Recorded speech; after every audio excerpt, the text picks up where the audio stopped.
Adoração. Amém. Nós pertencemos a Ele. Que isso seja uma realidade todo dia em nós. Não se esqueça nunca disso. Porque diante dos problemas nós temos uma tendência a se esquecer a quem nós pertencemos, quem domina e quem controla a nossa vida, que é o nosso Deus. Se você entrega todos os seus dias a Ele, Ele vai controlar tudo em você. E mesmo que você esteja diante de algo muito grande, nunca questione a grandeza do seu Deus, porque Ele sempre será muito maior. O nosso Deus sempre será muito maior do que qualquer obstáculo. Nunca coloque à prova o poder desse Deus, porque Ele é o detentor de todo o poder, de toda a honra, de toda a glória. Não desista, não pare.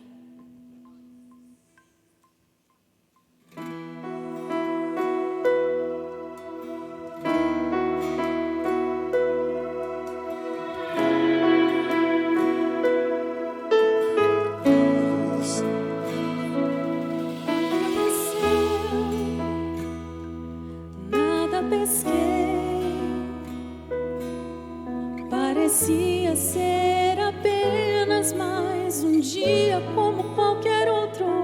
Estava cansado, sem forças, desanimado, decidido a largar tudo e parar. Deus conhece tua estrutura, sabe o que está fazendo. Mesmo que seja difícil, não pare, Ele está vendo. Olha todas as tuas lágrimas e mandou a te falar. Pegue o que Ele te entregou e volte para o mar, que é o teu lugar. Quem mandou largar a rede? Quem mandou você parar? Volte para o mar alto, no lugar da tua vergonha eu vou te honrar. Quem mandou largar a rede? Quem mandou você parar? Volte para o mar alto, no lugar da tua vergonha eu vou te honrar. Filho, eu vou te honrar. No mesmo cenário em que você foi envergonhado, o Senhor vai te honrar. Oh, creia nisso. Deus conhece tua estrutura, sabe o que está fazendo. Mesmo que seja difícil, não pare, Ele está vendo. Olha todas suas lágrimas e mandou a te falar. Pegue o que Ele te entregou e volte para o mar, que é o teu lugar. Quem mandou largar a rede? Quem mandou você parar? Volte para o mar alto, no lugar da tua vergonha eu vou te honrar. Quem mandou largar a rede? Quem mandou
tente aquilo que é impossível.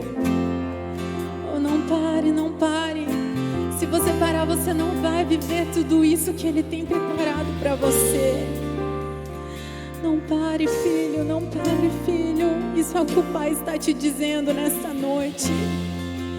Oh, só confia em mim. Oh, só descanse em mim, filho. Oh, confie em minhas mãos. Descanse em meus braços. Ou há um lugar em Deus preparado para você. Há um lugar em Deus. Ou busque esse lugar com tanta intensidade. Procure esse lugar se você ainda não encontrou esse lugar em Deus. Se interesse por conhecê-lo mais. Converse mais com Ele. Leia mais a sua palavra. Então você compreenderá o quanto o seu Deus é grande, o quanto as promessas dele são maravilhosas. Amém? Aplauda esse Deus tão grandioso nas nossas vidas. Te exaltamos, Pai. Obrigada, obrigada. Aleluia. Pode se assentar, por gentileza. Obrigado, Ministério de Adoração, por nos conduzir a esse momento. Quero apenas fazer uma menção a respeito do nosso aviso sobre a mesa da ressurreição. É que algumas pessoas não participaram, não sabem como funciona, e que na verdade a gente separa agora 2 dias, entre sexta e sábado, uma das 4 refeições que nós vamos fazer, almoço ou jantar, para a gente juntar a nossa família, né, a casa que nós moramos, e convidarmos alguém de fora. Pode ser um familiar, pode ser um vizinho, pode ser um amigo, pode ser um colega de trabalho, alguém que você vai chamar para participar de uma refeição na sua casa com um elemento especial. O que vai ter na mesa, além de uma refeição simples, habitual, não é nada elaborado, não é nada sofisticado. A refeição normal que você faria, você vai convidar um grupo, uma outra família, ou um amigo, ou um vizinho, e depois da refeição você vai ter um tempo para poder ministrar o pão e o suco de uva, que é o cálice, para dizer que nós estamos celebrando a Semana da Ressurreição, onde Cristo é o nosso grande motivo de estarmos aqui, e você vai poder dizer isso a essa pessoa, que ela foi convidada especialmente para estar na sua casa, para ser ministrada por você, uma pessoa que vai se sentir honrada, feliz pelo convite, e também pela palavra que ela vai receber da sua parte. Se você tiver dúvida de como fazer e quer participar, é só você enviar essa palavra mesa para o WhatsApp da igreja, no 32321397, e nós temos ali um folder explicativo, você vai receber, e já está tudo escrito, como você deve fazer, algumas perguntas que você precisa, algumas respostas que você tem, algumas perguntas, está tudo direcionado lá. Se persistir a dúvida, nós ainda estamos à disposição, mas corre, separa alguma família ou alguma pessoa, para quinta ou sexta-feira, você chamar a sua casa e participar desse momento da ressurreição e compartilhar com alguém em um tom evangelístico e ministrador também, porque a Páscoa foi feita para compartilhar. Ela compartilha o ovo de Páscoa, compartilha a mesa de casa, mas a ressurreição, que é o que nós celebramos, foi feita para compartilhar Jesus. É ali que nós estamos realizando o nosso trabalho, compartilhar Jesus às famílias que convidarmos para vir para a nossa casa. Hoje nós continuamos conversando sobre essa série de mensagens que tem por título Vencendo a Ansiedade, e que bom que você veio aqui participar conosco ao vivo e a cores, que bom que você está sentado nesse lugar, porque eu tenho certeza que há uma palavra de Deus para o seu coração. Nós já estamos aí definindo a palavra ansiedade por várias semanas. Cada dia a gente traz um elemento novo, não que esses diminuam os demais, é que na verdade complementa. Nós já falamos que a ansiedade ameaça o nosso sistema de valores, a ansiedade, na verdade, é uma ameaça prolongada, um perigo constante que o nosso coração e a nossa mente nos alerta, e hoje eu gostaria de falar que a ansiedade ela é um sistema de divisão da mente. A palavra meriminazo, que é uma palavra grega, tem por sentido literalmente dividir ao meio a mente.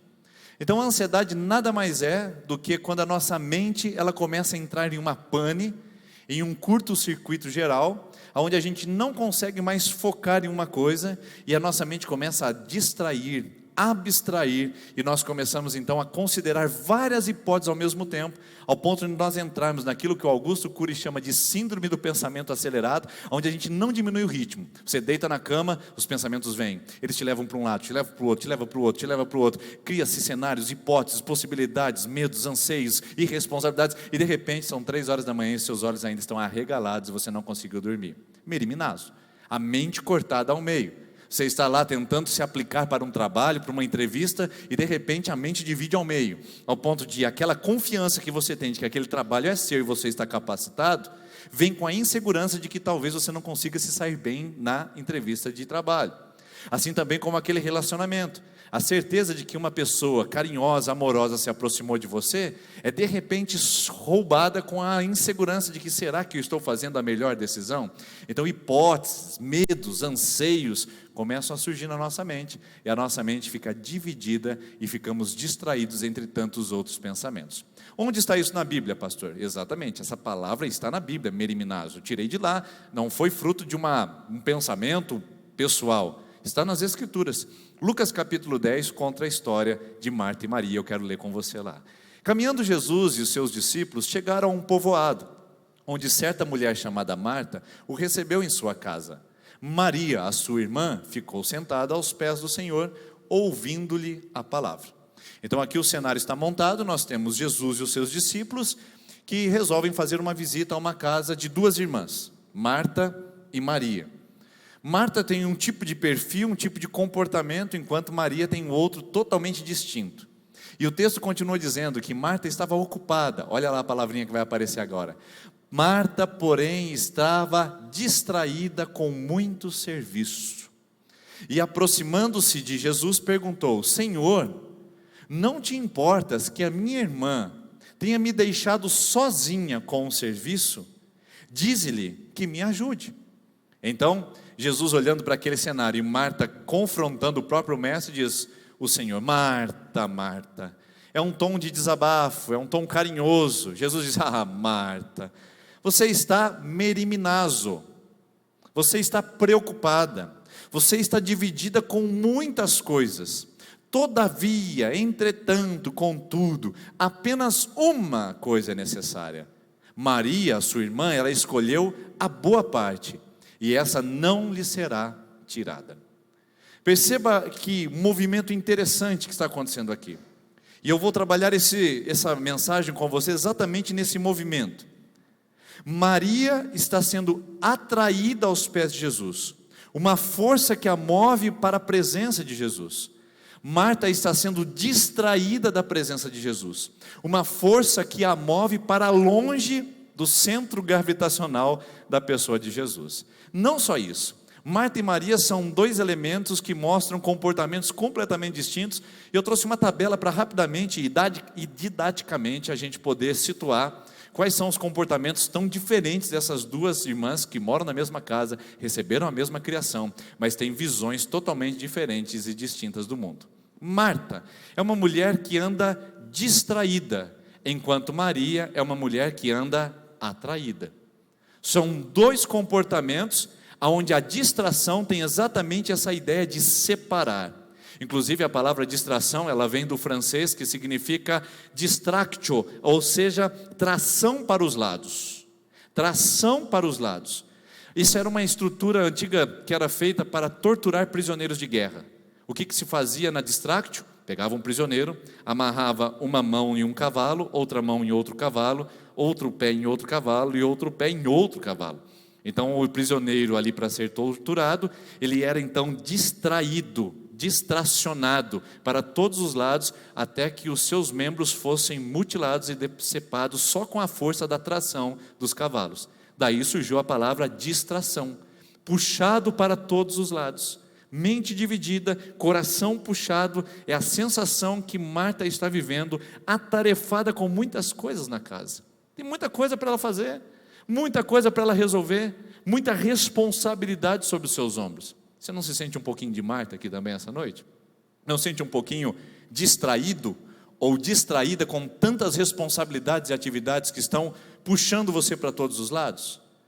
Maria é o movimento contrário. Maria é o movimento da paz, da atração, Há uma força, há um magnetismo com a pessoa de Jesus, onde ela simplesmente se desloca em direção a um ambiente de paz, de tranquilidade e serenidade. Você não percebeu isso nesse texto? Convido você depois a chegar na sua casa e fazer o exercício. Leia novamente. A primeira parte do texto começa: e Marta andava atarefada com muitas coisas, fazendo tantas atividades, e Marta então chega até Jesus e diz para Jesus: mas Senhor Jesus, o Senhor não se importa com essa mulher que fica aí, sentada aos seus pés, eu quero que ela me ajude. Aí Jesus, na segunda parte do cenário, diz: Maria escolheu a boa parte. Ou seja, um cenário de paz e de tumulto que se contradiz no mesmo ambiente. Então aqui dá mais uma prova, irmãos, que nós temos insistido nisso nessa conversa sobre ansiedade, que não é o cenário que faz com que as minhas ações sejam diferentes. São as minhas ações que me permitem interferir no cenário. Então não é que eu sou ansioso porque o mundo tem uma pandemia. Não é que eu sou ansioso porque o nível de desempregabilidade está aumentando. Não é que eu estou ansioso porque os casamentos estão sendo destruídos. Não, irmãos, o cenário não é tão evidente assim. O cenário não é tão eficaz ao ponto de mudar o nosso comportamento. Prova disso é que Marta e Maria estão no mesmo lugar, uma desfruta de paz, outra desfruta de preocupação. Uma está tranquila e atraída à pessoa de Jesus, outra está distraída e preocupada com tantas coisas. Percebeu? O mesmo cenário com duas respostas completamente diferentes. Bom, Marta é uma mulher que está ocupada com muitas coisas. Aqui está uma das características da ansiedade: muitas coisas ao mesmo tempo. Maria está ocupada com uma única coisa, é focal, ela é precisa. Eu tenho que fazer isso agora e é isso que eu vou fazer. E as demais coisas? As demais coisas podem esperar. É nível de prioridade. Jesus chegou na minha casa, é a Jesus que eu vou atender. Agora é hora de estar com Jesus. Vai chegar uma hora de fazer o café, vai chegar a hora de servir o bolo, vai chegar a hora de levar as crianças na escola, vai chegar a hora de eu ir para a faculdade, vai chegar a hora de eu me preparar para o mercado de trabalho, mas agora é hora de eu focalizar e priorizar o que eu devo fazer. Interessante que Marta está muito ocupada. Ela tem atividade demais naquela casa. Ela está ocupada. O que significa a palavra ocupado? Significa alguém que tem um a fazer. E Maria? Maria está ocupada também. Aqui está mais uma característica, que a ansiedade não é um sinônimo de desocupação, de ocupação, e a tranquilidade não é sinônimo de desocupação. Tem gente que fala assim: quando eu me aposentar, aí eu vou ter menos ansiedade. Não é verdade.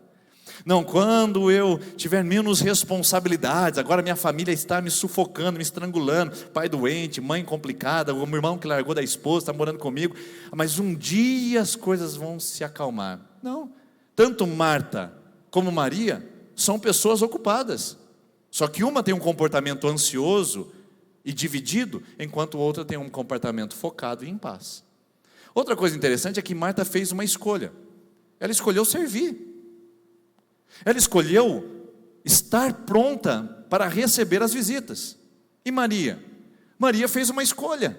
Ela escolheu estar aos pés de Jesus. Está tudo certo. As duas irmãs fizeram escolhas nas suas vidas, escolhas que levaram a atitudes e respostas completamente diferentes.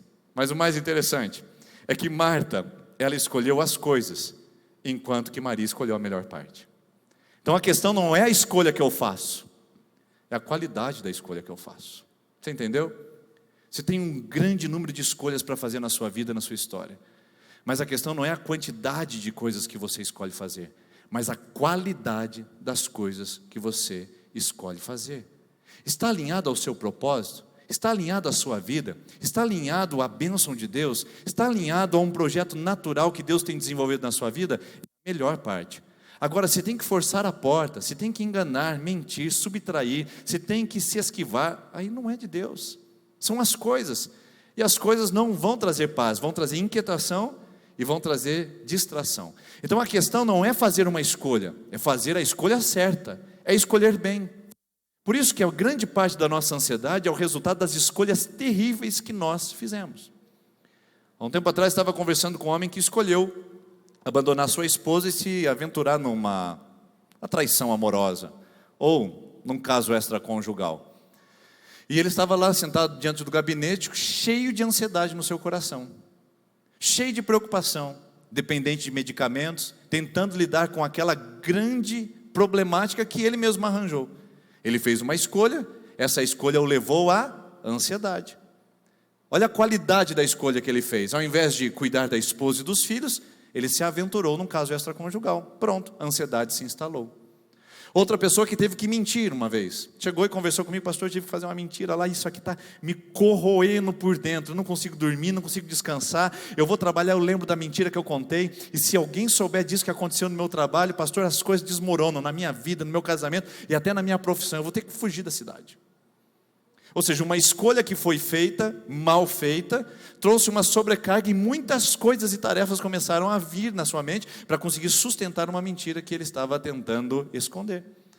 Então não é a escolha, queridos, que nos traz ansiedade, é a qualidade delas que nos faz, a qualidade dela, né, da escolha que nós fazemos, que vai definir aonde nós vamos. Isso me faz lembrar e me faz voltar a uma aula que eu tive sobre administração, que fala sobre a diferença entre você ser efetivo, você ser eficaz e você ser eficiente. Você sabe qual é a diferença dessas três palavras?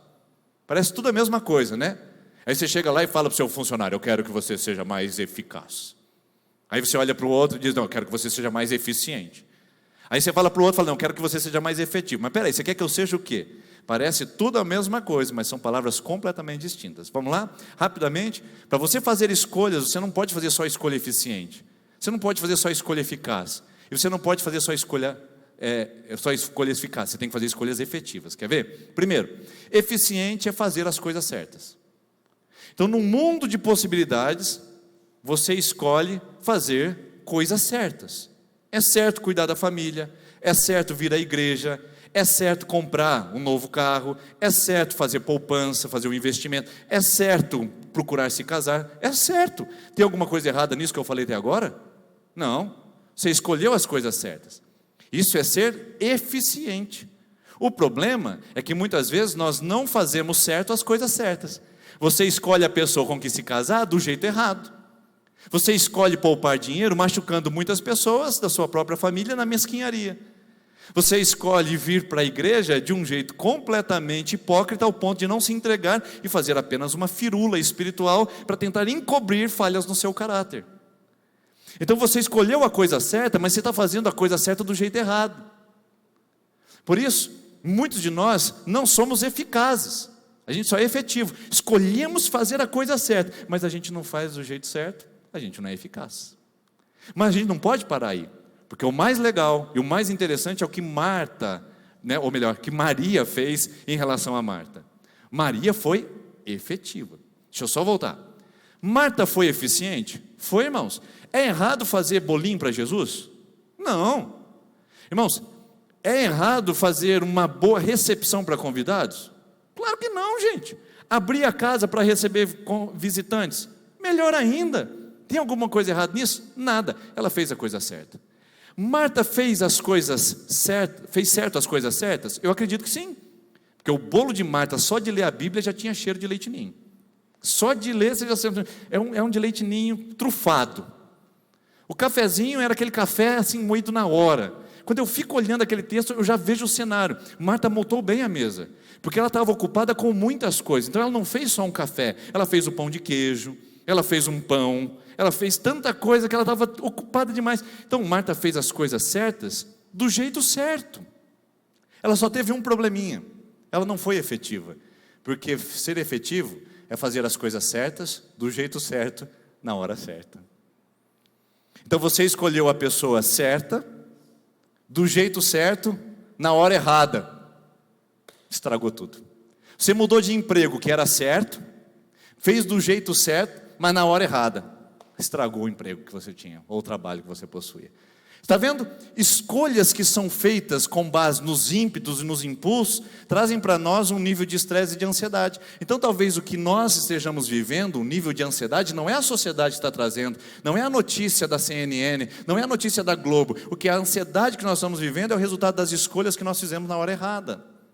Não tivemos efetividade para saber o que é certo, fazer do jeito certo e da hora certa. Isso o nosso coração agora está lidando com esse grande nível de estresse. E a nossa mente está merimnazo. Significa que está dividida entre duas áreas.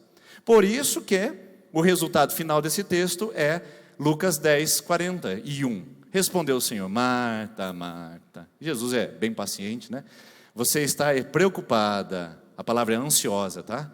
Ansiosa e inquieta, meriminal, com muitas coisas. Esse é o resultado. Agora eu pergunto para você que está aqui me ouvindo essa noite, você não se enquadra nesse texto aí, não? Lê novamente. Coloca o seu nome. Denis. Você está preocupado, inquieto com muita coisa. Você é eficaz, você é eficiente, mas você não está sendo efetivo, Denis. Porque você está fazendo do jeito certo, as coisas certas, mas na hora errada. Quantas coisas nós podemos tirar de um texto simples como esse, queridos? Claro que são dezenas, mas eu quero ficar apenas com 2 elementos. Lembra que eu disse para você? De um lado eu tenho a força para fora de Marta, que empurra ela para as distrações. Por outro lado eu tenho a força de atração de Maria. Então eu quero ficar com essas 2 forças aqui para a gente aprender uma lição muito interessante sobre a ansiedade. Primeiro, a ansiedade é o resultado da força centrípeta da autoeficácia. O que é isso, pastor? Está falando agora sobre engenharia elétrica, mecânica? É mais ou menos. A força centrípeta é um movimento circular que joga toda a energia para dentro. Então, por exemplo, um redemoinho. E o que ele faz? Toda aquela força que ele tem, ele canaliza para um único lugar, para o centro.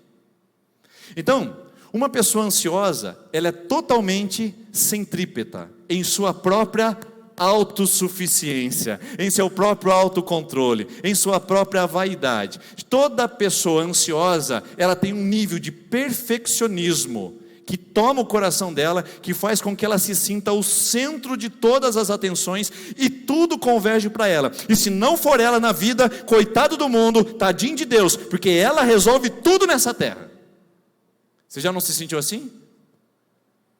Gente que anda ansiosa, talvez seja gente que esteja no centro demais das coisas, esteja trazendo para si uma força gravitacional cheia de responsabilidades, de medos, de anseios que não lhe pertencem. Eu sou acostumado, irmãos, como pastor, a aconselhar centenas de pessoas. Já nesses 18 anos de pastorado, de ministério, eu posso dizer que já foram milhares de pessoas. Sabe o que eu percebo? Muita gente sente-se como salvador da pátria, o salvador do mundo, meu Deus. O camarada chega e fala: pois é, pastor, pois é, eu estou aqui para conversar. Não, o problema não sou eu, o problema é meu irmão.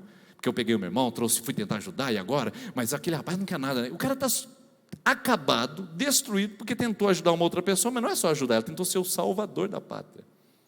Trouxe a sogra para casa, a irmã, a cunhada, o primo, trouxe não sei quem, colocou dentro de casa e falou: agora eu vou te ajudar, porque sem mim você nada pode fazer.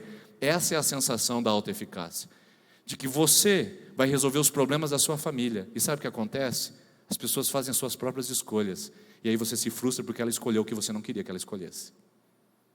Aí ela sai da sua casa, ela vai cheirar mais uma, vai tomar mais um trago, vai se envolver com aquela pessoa de novo, vai voltar para o marido que acabou de espancar ela e teve uma lei da Maria da Penha. Aí você vai falar assim: ai meu Deus do céu, por que o mundo é assim? Ai, eu estou tão preocupado com a minha irmã, com o meu primo, com o meu cunhado, com a minha vizinha. Você não é o salvador da pátria. Você não vai resolver os problemas da humanidade. Malemar, como diz lá no interior do Paraná, especialmente na cidade de Sertanópolis, malemar, você consegue resolver os seus? Vai ficar comprando dos outros, adquirindo dos outros? E tem gente que ama isso, né, pessoal? Tem gente que ama pegar o problema dos outros. Tem gente que ama se meter em guerras que não são delas, de entrar em batalhas que não pertencem. De repente o cara está lá brigando uma luta que ele não devia nada, que não tinha nada a ver com aquilo. Então, gente centrípeta na sua autoeficácia significa assim: se não fosse eu, o mundo estaria com sérios problemas. Se não fosse eu na minha casa, os meus pais já tinham separado. Eu aconselho muitos adolescentes que vêm a esse gabinete, que estão profundamente ansiosos, porque eles acham que são a resolução do casamento dos pais deles. É impressionante. Eles se sentem culpados quando os pais se separam, e se sentem vitoriosos quando os pais estão se dando bem. Mas o casamento não pertence a eles, não é escolha deles. Adolescentes ansiosos que estão aí se cortando, se automutilando, simplesmente porque olham para a sua casa e dizem: eu não consigo organizar minha casa. Mas quem disse que você tem que organizar, meu filho? São seus pais. Ele é o homem e ela é a mulher da relação. Você é filho. E não só adolescentes, Tem esposas tomando coisas assim, maridos, parentes, gente que está trazendo para si a sensação de que se não for ela na causa, tudo vai degringolar, vai se desfazer. Graças a Deus e a mim que eu estou nessa terra. É mais ou menos essa a ideia. Gente centrípeta em sua autoeficácia é muito perfeccionista. Veja Marta, irmãos. Marta acha que se não for por ela, vai tudo acabar em problema a casa. Marta tem a sensação de que eu estou recebendo Jesus, eu estou fazendo a parte de anfitriã, eu sou o resultado de que as coisas estão indo bem. Senhor Jesus, não te importas que só eu fique pensando que tudo tem que dar certo e a minha irmã não se importe com isso? Ela é o centro das intenções. Ela acha que tudo se move e tudo gira e circunda em torno dela. Você não é Marta, não? Você não acha que o mundo gira ao seu redor, não? Você não acha que as coisas têm que dar certo primeiro para você? Ou que você é o dono de toda a razão e de tudo que acontece na sua vida, você é o mais importante personagem?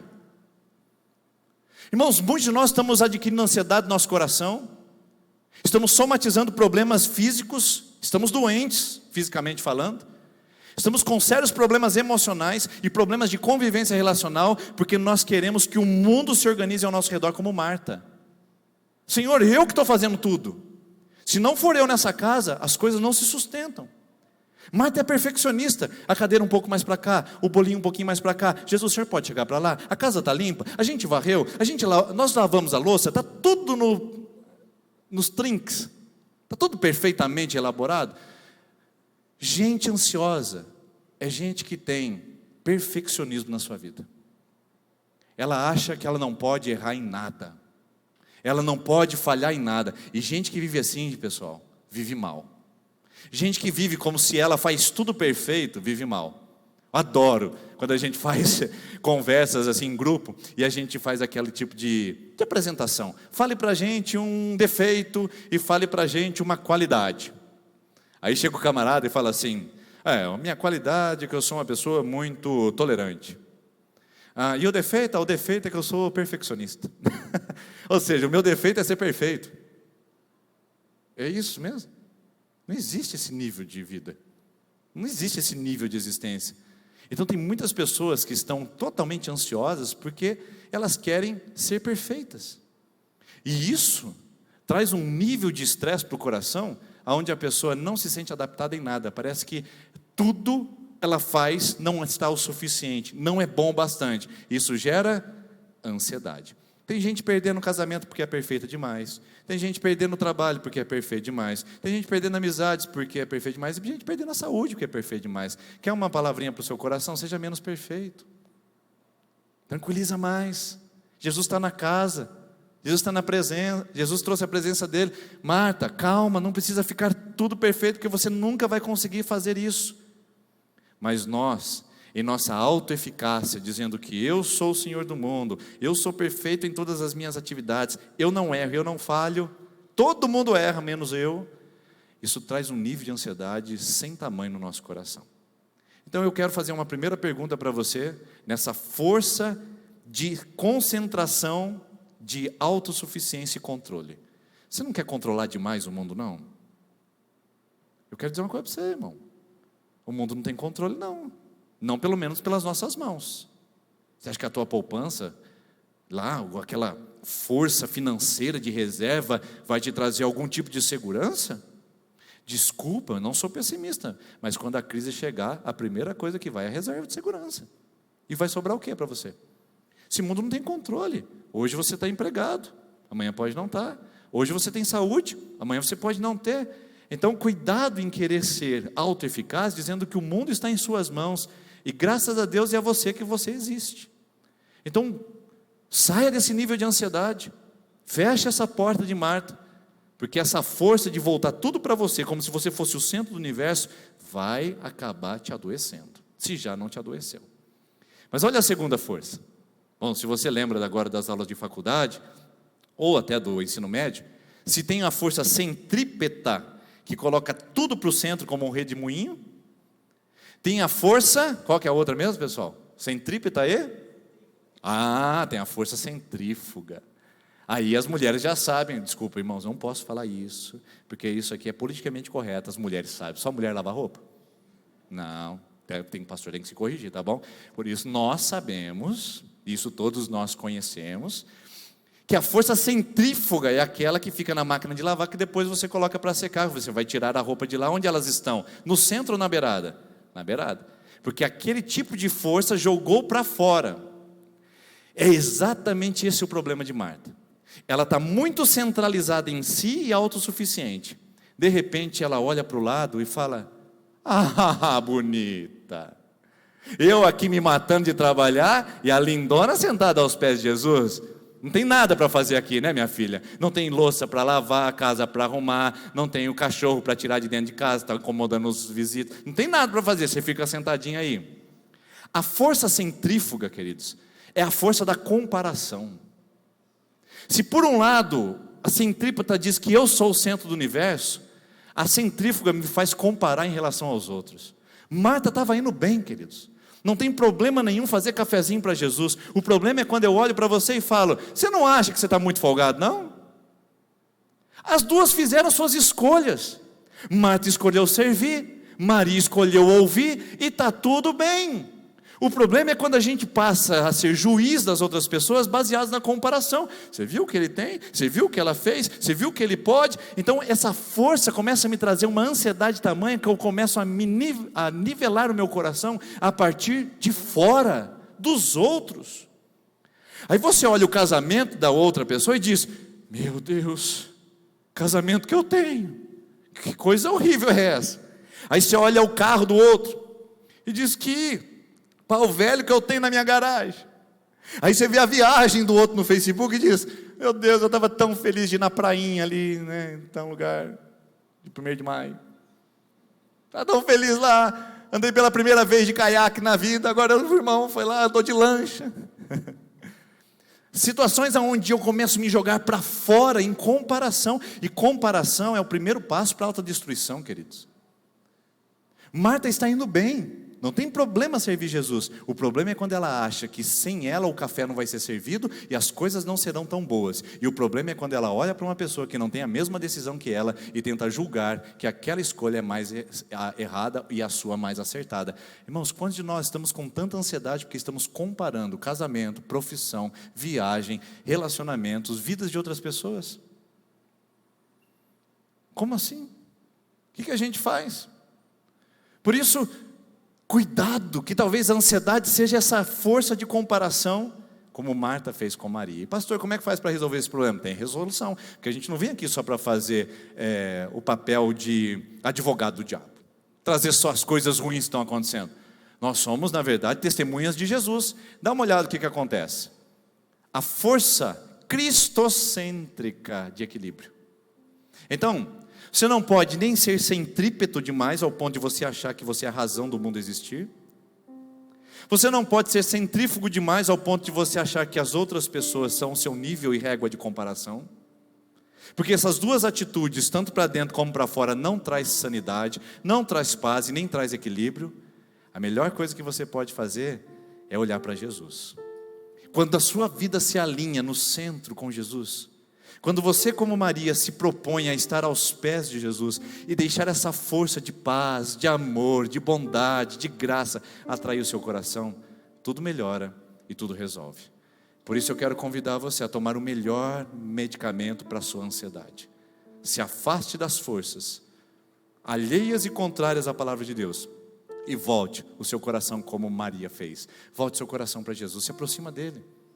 Busque mais Jesus, esteja mais próximo dele, e eu tenho certeza que algo maravilhoso de Deus vai acontecer na sua vida. Isso é ser efetivo, é fazer as coisas certas, do jeito certo e na hora certa. Por isso que Jesus disse em João 4:23, vem a hora e já chegou, em que os verdadeiros adoradores adorarão o Pai em espírito e em verdade. A hora é essa, a hora é agora. Andar com Jesus é nesse momento. Não tem hora errada de andar com Jesus. A hora errada é não andar com Jesus. Não é quando você casar, não é quando você se formar, não é quando ter filhos, quando você resolver essa pendência, quando pagar suas dívidas, não. Andar com Jesus é agora. Quando Jesus está presente, primeiro a gente anda com Ele, depois a gente alinha o resto. Então ande com Jesus, venha com Ele. Porque uma pessoa doente não espera sarar para procurar o médico. ela procura o médico para ser curada. Então não espere sua vida entrar no eixo para depois você começar a andar com Jesus. Ande com Jesus para sua vida entrar no eixo. Maria escolheu a boa parte, a melhor parte. Então, meu irmão e minha irmã, essa noite o que nós temos é um problema de escolha. A ansiedade é sempre um problema de escolha. Ou você escolhe a força centrífuga, ou você escolhe a força centrípeta, ou você escolhe a força concêntrica e cristocêntrica. É onde Jesus está posicionado e é onde o nosso coração entra naquilo que Maria experimentou: paz, alegria e tranquilidade. Você quer isso para a sua vida, amém? É Jesus, irmão. É Jesus.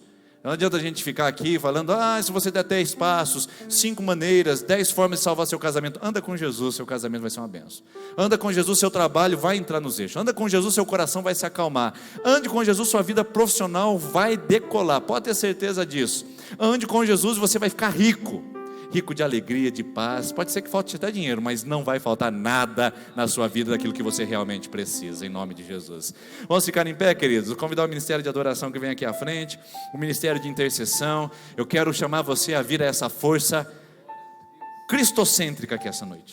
Jesus está nesse lugar e aqui na frente nós queremos nos reunir em intercessão para orar pela sua vida. Então, em nome de Jesus, você que está na campanha de oração, em qualquer uma das semanas, ou se você vai começar a sua semana de oração, eu quero convidar você a vir aqui à frente.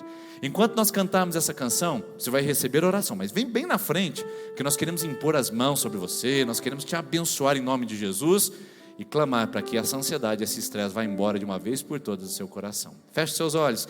Pai, nós vamos agora orar, interceder, abençoar os nossos corações aqui nesse lugar. E pedimos que o Senhor use as mãos dos intercessores e intercessoras para ministrar, ó Deus, sobre cada coração e sobre cada vida. Corações que entraram angustiados, tentando ser o salvador da pátria, que o Senhor liberte desse sentimento. Corações que entraram angustiados, comparando sua vida com amigos, parentes, familiares. Liberta em nome de Jesus, porque hoje é dia de olhar só para Ti.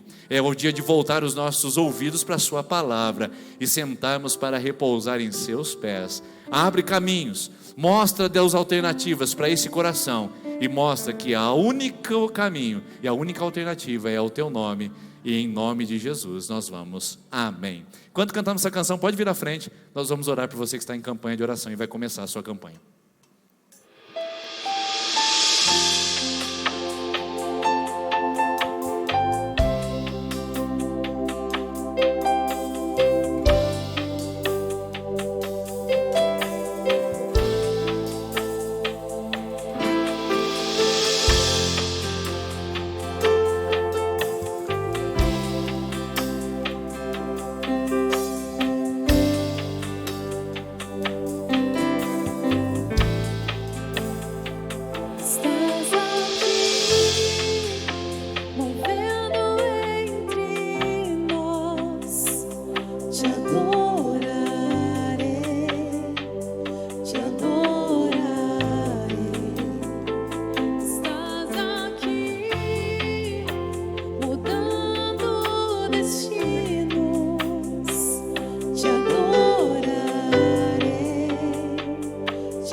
Curando multidões.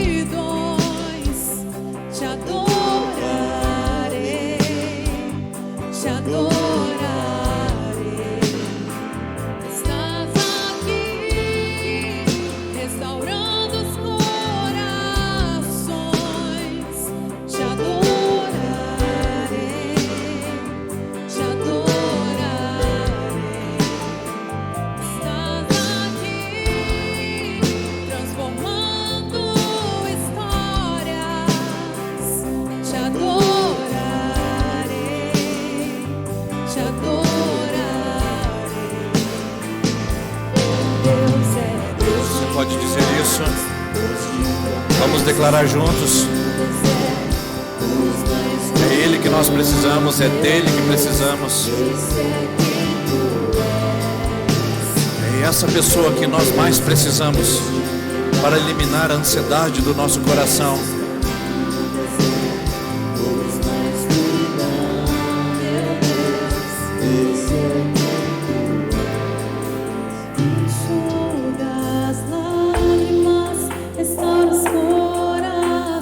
Ele é a sua resposta. Ele é a sua resposta essa noite.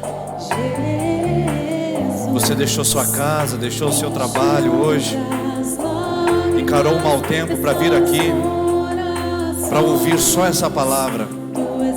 Ele é a sua resposta. Ele é a resposta para as suas perguntas mais interiores. Aleluia. Oh Deus, é o teu nome que pregamos aqui nesse lugar, Jesus. É o Senhor que vem e faz a obra. É o Senhor, Pai, que restaura. É o Senhor que traz paz e vida.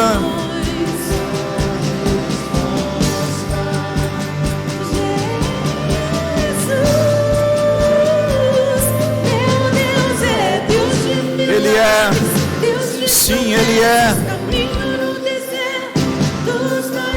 Receba essa promessa sobre a sua vida. Acalme o seu coração. Silencie as tempestades dentro da sua alma, sabendo que Ele é.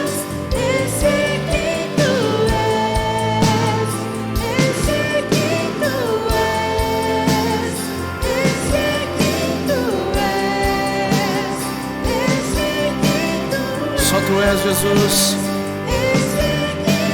Jesus, esse é o nome. Esse é o nome. Jesus. Jesus, Jesus.